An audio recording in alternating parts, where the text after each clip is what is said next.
¿Cortamos?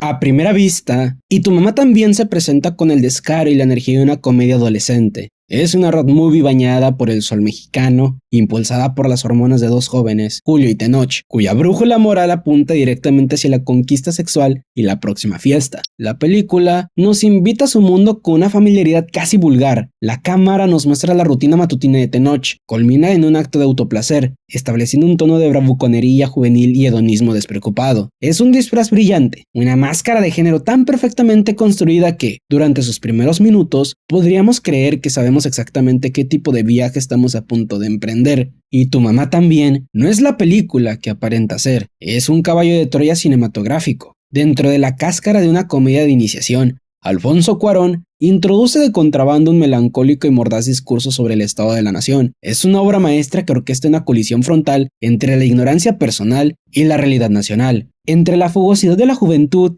y entre un país que fue y un país que luchaba desesperadamente por nacer.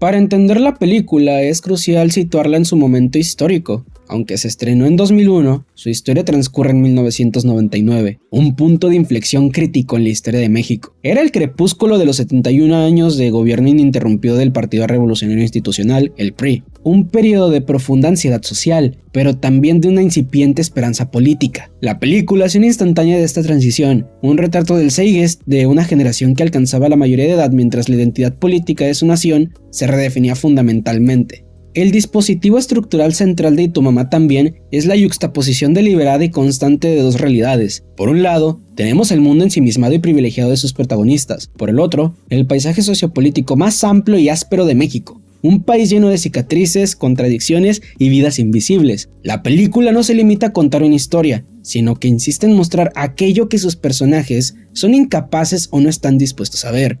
La herramienta principal para lograr esta yuxtaposición es un narrador omnisciente en tercera persona. Su voz no es la de un simple cuentacuentos, es la de un documentalista, un historiador y, en ocasiones, un árbitro moral. Su tono es deliberadamente plano, objetivo, casi clínico, un contraste brutal con el diálogo apasionado, hormonal y a menudo insensato de los personajes. En la boda del inicio, mientras Julio y Tenoch se concentran en drogarse y coquetear, el narrador nos ofrece una biografía concisa del padre de Tenoch, un político de alto rango implicado en la privatización de una empresa pública, una alusión directa a la corrupción endémica de la era del PRI. Los chicos viven en una ignorancia dichosa, flotando en una burbuja de privilegio creada por la misma corrupción que el narrador expone. Más adelante, en la carretera, su encuentro con un retén de la Policía Federal es un momento de tensión para ellos, pero en última instancia trivial. Sin embargo, para el público, guiado por la voz del narrador y contexto visual de una presencia estatal fuertemente armada, es un recordatorio de la militarización y el control social que impregnaban en el país. La cámara del director de fotografía Emanuel Lubezki no es un observador pasivo, es un participante activo que a menudo parece estar en desacuerdo con el punto de vista de los personajes. Emplea tomas largas y fluidas. La cámara se convierte en un testigo independiente con su propia agenda moral y política. Esta gramática visual es evidente en toda la película. En una escena memorable, mientras los chicos discuten acaloradamente sobre algo intrascendente dentro del coche, la cámara se desplaza, abandonándolos para detenerse en una manifestación en la calle, con pancartas y presencia policial. El audio de la discusión de los chicos continúa, pero nuestro enfoque visual ha sido redirigido a la fuerza hacia el mundo real que están atravesando y, crucialmente, ignorando. Los personajes principales no lo notan ni comentan, no es un punto de la trama, es textura, un fragmento de la realidad nacional que Cuarón insiste en que veamos. La estructura narrativa de la película, por lo tanto, se convierte en una crítica directa al solipsismo de clase. La división entre la historia de los personajes y la historia del narrador no es solo una lección estilística, es una declaración política sobre la profunda desconexión entre la élite aislada de México y la realidad vivida por su clase trabajadora y sus pobres rurales.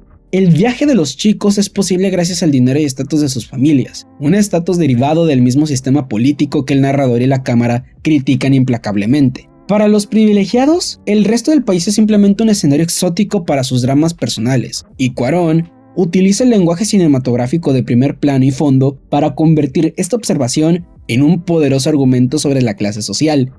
La amistad de Julio y Tenoch está definida por un código de conducta compartido, el autoproclamado Manifiesto Charolastra. Este manifiesto, que en apariencia celebra la libertad, el placer, la anarquía juvenil, es en realidad un conjunto de reglas no escritas para la representación del machismo. Dicta un enfoque competitivo, a menudo deshonesto. Su constante competencia y sus alardes son una armadura frágil que protege una profunda vulnerabilidad y una intimidad que no pueden expresar de otra manera. El vínculo entre ellos es intensamente homosocial, rozando lo homoerótico, una tensión que ambos vigilan y reprimen agresivamente a través de una heterosexualidad performativa. Sin embargo, bajo esta superficie ruidosa yace una dependencia emocional profunda que ninguno de los dos se atreve a reconocer. Luisa Cortés, interpretada por Maribel Verdú, entra en este frágil ecosistema, no como un simple objeto de deseo, sino como un agente de causa y de verdad. Al ser una mujer española, mayor que ellos y con un propio bagaje de color, existe fuera de los códigos sociales que gobiernan el comportamiento de los chicos. No es la Magni Pixie Dream Girl que los guiará hacia la madurez. Es una fuerza de la naturaleza que demolerá sus defensas. Su honestidad emocional y sexual desarma sistemáticamente sus posturas machistas. Cuando habla abiertamente la infidelidad de su marido o de sus propios deseos, viola sus reglas tácitas de compromiso, les hace preguntas directas e incómodas que no están equipados para responder con sinceridad. La famosa escena del trío es la culminación de esta deconstrucción. Lejos de ser retratada como una fantasía erótica o un momento de liberación hedonista, se presenta como un instante de intimidad profunda, confusa y en última instancia trágica. El acto sexual entre Julio y Tenoch, facilitado y presenciado por Luisa, es la manifestación física de la tensión homoerótica no expresada que ha sostenido y envenenado su relación desde el principio. La escena final de la película, ambientada un año después en una cafetería estéril de la Ciudad de México, es uno de los epílogos más melancólicos y devastadores del cine moderno. La camaradería y la intimidad física entre Julio y Tenoch ya han desaparecido, reemplazadas por formalidades incómodas y una distancia palpable. Su amistad, que parecía tan intensa e indestructible durante el viaje, se ha evaporado. Es aquí donde Tenoch revela que Luisa murió un mes después de su viaje. La pieza final de la narración nos informa que esa fue la última vez que Julio y Tenoch se vieron. Este final obliga una reevaluación completa de toda la película. El viaje vibrante y lleno de vida que acabamos de presenciar queda ahora enmarcado como un recuerdo. El legado perdurable de la película es innegable. Es mucho más que una obra clave de nuestro nuevo cine mexicano. Es una película temporal que trasciende su contexto nacional e histórico específico. Es una obra que es neta, la verdad real y sin adornos, pero invertida, revelada desde un ángulo inesperado, encontrada en los detalles que los personajes ignoran. Encuentra las verdades más profundas sobre la política, la clase, el deseo y el corazón humano, no en grandes gestos, sino en los momentos más fugaces e imperfectos, inolvidables, de un único viaje de verano. Y nos recuerda que cada vida, como cada nación, es una historia constante y, a menudo, una espuma efímera sobre un océano eterno. Te extraño más que nunca y no sé qué hacer.